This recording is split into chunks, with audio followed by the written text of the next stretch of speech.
ദ്രൗണ്യസ്ത്രവിപ്ലുഷ്ടമിദം മദംഗം സന്താനബീജം കുരുപാണ്ഡവാനാം ജുഗോപകുക്ഷിം ഗത ആത്തചക്രോ മാതുശ്ച മേ ശരണം ഗതായാഹ. പറയാണ് ദ്രൗണ്യസ്ത്ര വിപ്ലുഷ്ടം.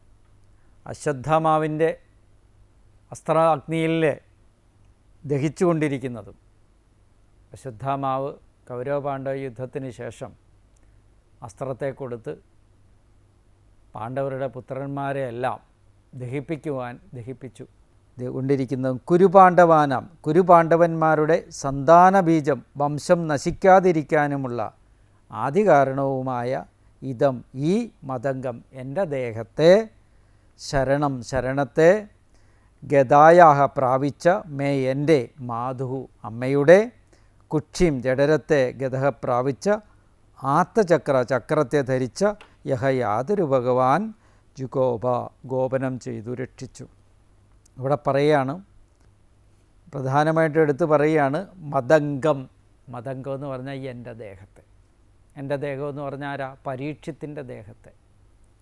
പരീക്ഷത്തിൻ്റെ ദേഹത്തെ എങ്ങനെയാണോ അഭിമന്യുപുത്രനായിരിക്കുന്ന പരീക്ഷത്തിൻ്റെ ദേഹത്തെ അമ്മയുടെ ഉദരത്തിൽ വെച്ച് നശിക്കാതിരിക്കാൻ, അശ്വത്ഥമാവിൻ്റെ അസ്ത്രത്താൽ നശിക്കാതിരിക്കാൻ ആരാണോ സംരക്ഷിച്ച് ആ ഭഗവാൻ അമ്മ ശരണം പ്രാപിച്ചു. അപ്പോൾ ഭഗവാൻ സംരക്ഷിച്ചു എന്നാണ് പറയുന്നത്.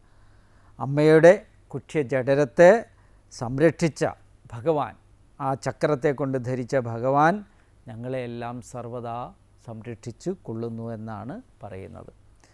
വീര്യാണി തസ്യാഖില ദേഹഭാജാം അന്തർബഹി പുരുഷകാലരൂപൈ പ്രയച്ഛതോ മൃത്യുമുദാമൃതം ച മായാമനുഷ്യസ്യ വദസ്വ വിദ്വാൻ. അഖിലദേഹഭാജാം എല്ലാ പ്രാണികൾക്കും അന്തഃ ഉള്ളിലും, ബഹിഹി പുറത്തും, സർവപ്രാണികളുടെയും അകത്തും പുറത്തും ഒരുപോലെ, പുരുഷകാലരൂപേഹി ജീവനായിട്ടും കാലനായിട്ടും അതുപോലെ തന്നെ കാലനായിട്ടും, മൃത്യുവും മരണത്തെയും അമൃതം ഉദ മോക്ഷത്തെയും പ്രയച്ഛത കൊടുക്കുന്നവനും, മായാമനുഷ്യസ്യ മായ കൊണ്ട് മനുഷ്യനുമായിരിക്കുന്ന തസ്യ ഭഗവാന്റെ വീര്യാണി വൈഭവങ്ങളെ വിദ്വാൻ എല്ലാം അറിയുന്നവനായിരിക്കുന്ന അല്ലേ ശുഖബ്രഹ്മർഷി അങ്ങ് ഞങ്ങൾക്കായിക്കൊണ്ട് വദസ്വ പറഞ്ഞാലോ എന്നർത്ഥം. എല്ലാ പ്രാണികളിലെയും ഉള്ളിൽ ഭഗവാൻ ജീവസ്വരൂപനായിട്ടും കാലസ്വരൂപനായിട്ടും വർത്തിക്കുന്നു എന്നർത്ഥം.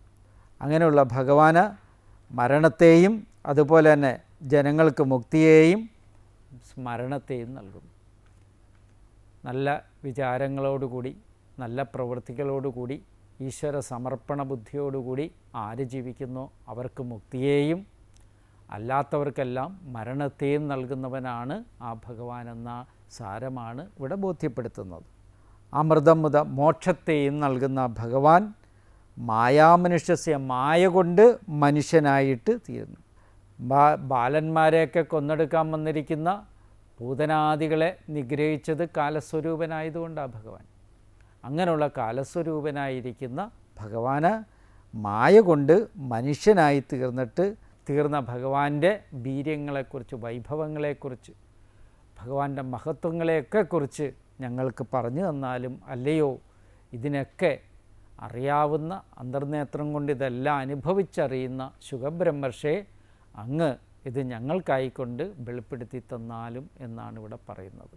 അപ്പോൾ ഇതെല്ലാം നല്ലവണ്ണം അറിയാൻ, ഗ്രഹിക്കുവാൻ സാധിക്കുന്ന ഒരാളാണ് ശുഖബ്രഹ്മർഷി എന്നുള്ളത്. ആ ബ്രഹ്മർഷിക്ക് ഇത് അറിയാവുന്നത് കൊണ്ടാണ് ഇത് ഞങ്ങൾ ആഗ്രഹിക്കുന്നത്, പറഞ്ഞു തരാൻ ആഗ്രഹിക്കുന്നത്. ചെയ്യേണ്ടത് ഇത്രയുമാണെന്നുള്ള കാര്യം. ആരാണോ കാലസ്വരൂപനായിട്ട് അകത്തും പുറത്തും ഒക്കെ നിറഞ്ഞു നിൽക്കുന്ന ഭഗവാന്റെ ചൈതന്യത്തെ ഉള്ളിൽ പ്രകാശിപ്പിച്ചുകൊണ്ട് ജീവിതം മുന്നോട്ട് നയിക്കാൻ ആഗ്രഹിക്കുന്നത്, അവരൊരു കാര്യം വളരെ സ്പഷ്ടമായിട്ട് ചിന്തിച്ചു വയ്ക്കണം. എന്താ?